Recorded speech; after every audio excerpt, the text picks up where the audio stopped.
Welcome to Miss.sheeena's world. Don't forget to like, share, and subscribe. Now, y'all knew I was going to get into Jonisha Gamora. Jezebel Gamora. Baby, it's no tea, it's no shade. Jonas wasn't that nice with the coin for a bitch to be catching STIs, okay? The sex seemed whack. It wasn't giving me Wakanda forever, honey. Wasn't giving no thunder down under, darling. And the fact that Lindani, Mumbe's girlfriend, was humping on Jonas, and Jonas didn't even have no hairstylist on retainer for Lindani. I was gagging, Miss Thing. I was gagging. I started to like Matiba at the end. No shade. Essie got on my nerves. She should have spoke up, girl. You can't get mad at Joyce, darling. And other than that, Joyce did her big one. But Jonas sure did gag at the end, darling. I mean, Jonas gagged, darling. And the gag for me is, he had all his corn and he couldn't get no human immunodeficiency virus medicine. Oh, Lord. It was a good show, though. So I've watched Polygamist, episodes 1 to 12, and I think we really need to talk about it because my head is hot. I had to take a break because it's too much. I've taken like a 2-day break. Let me tell you guys what's baffling me. You see, men, and it's so surprising to me that prior to when I watched it, everybody was shouting about Jonase. Not gonna lie to you, Jonase is a bastard. Let me be honest with you guys. Jonase is a real-time bastard. He's a devil. He's a everything. But there's nothing that Jonase did that we've never seen. Like, it happens. Like, men like Jonase exist in the hundreds and the thousands. Yeah. You see, the thing that was really getting to me the most were the women. I'm not gonna lie to you, two episodes in, I literally turned to my husband and I was like, oh, I know Jonase is mad, but I think Joyce has mental health, because the amount of rubbish Joyce was tolerating and the way Joyce was behaving, I'm like, no, you have to have mental health. What the fuck is wrong with you? Okay, let's even leave Joyce for a side for now, because it happens. You've been married to somebody for 20 years, you move stupid, you don't move correct. Okay, I hear it. But the part that really baffles me in everything is the role the other women played, knowing fully well that they were hurting another woman and they didn't give a fuck, bro. It didn't give a fuck. Let's firstly talk about the first side chick. I thought she was side chick number 2. Actually, she's side chick number 3. Let's even talk about her first. I don't know her name, but I'll put a picture up. The audacity. There's so many women like this in real life, in real time, that will fully know that a man is married. This is the thing I'm always telling you about. That every time a married man gets caught cheating, every woman swears to God that they didn't know he was married. But you see, you have women like this that would know deep down you're married, and they think that they're better than you. They think that the man would obviously want them more than they would want you. And they go above and beyond just to finish giving birth, just to have a C-section. And then she tears in her eyes talking about something. I just had a C-section. Like, then you even care. My guy said, go low, Joe. Are you mad? Go low and give me something. Good for you. Good for you. You see, the one that I think, personally, bear in mind I'm only at episode 1 to 12. The one I think is the biggest betrayed is wife number 2. I don't know her name, but I'll put her picture up. You see her, yeah? Oh my God.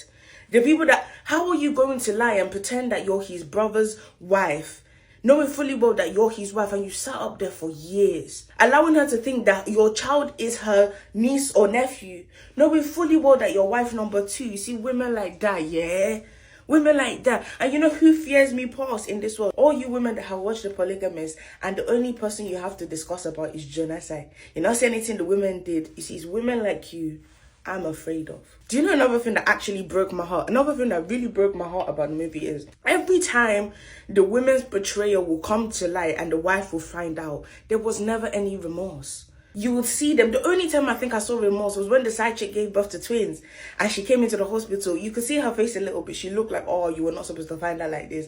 Oh, I'm sorry. You could see a tiny bit of remorse. You know, see when the second wife that has the daughter came and saw Joyce. You know, see the look she gave Joyce as what happened to you?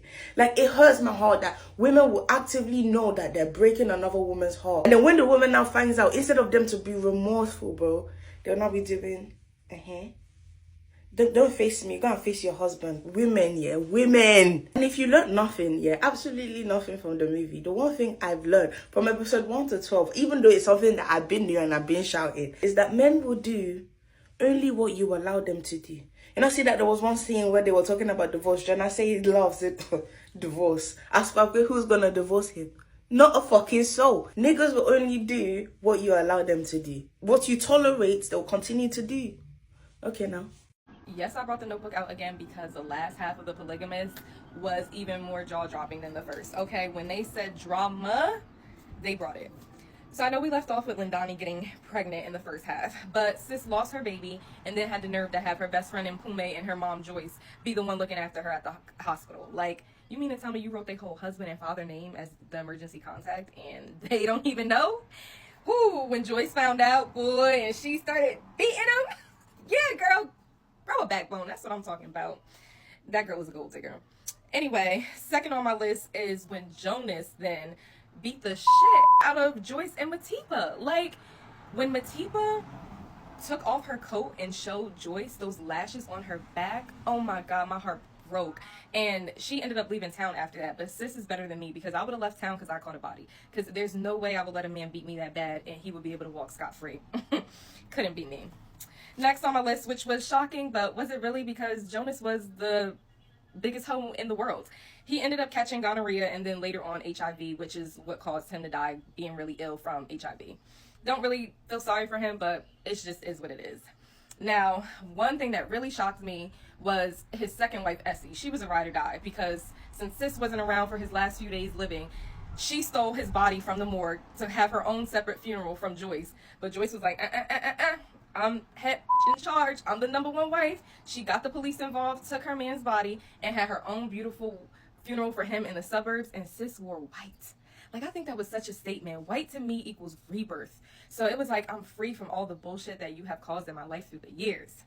Come to find out.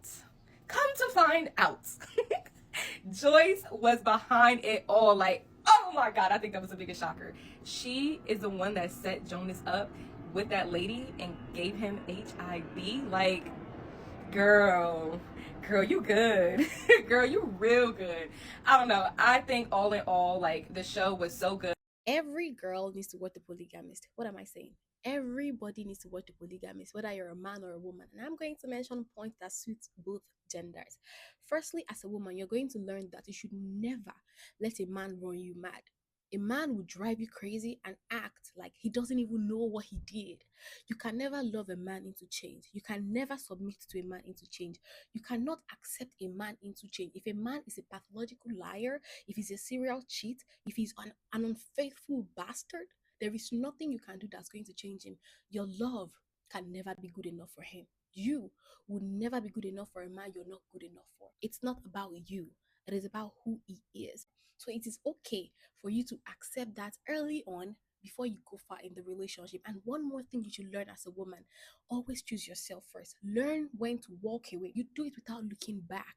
You don't fight for a man that doesn't want to be fought for. You should never love a man more than you love yourself. You should never choose a man before you choose yourself. You should never sacrifice your career for a man in your life. And the most important thing, your children, they tend to suffer for those stupid choices that you're making just because you want to be a wife, just because you want to be a missus, just because you want to be in love by fire by force.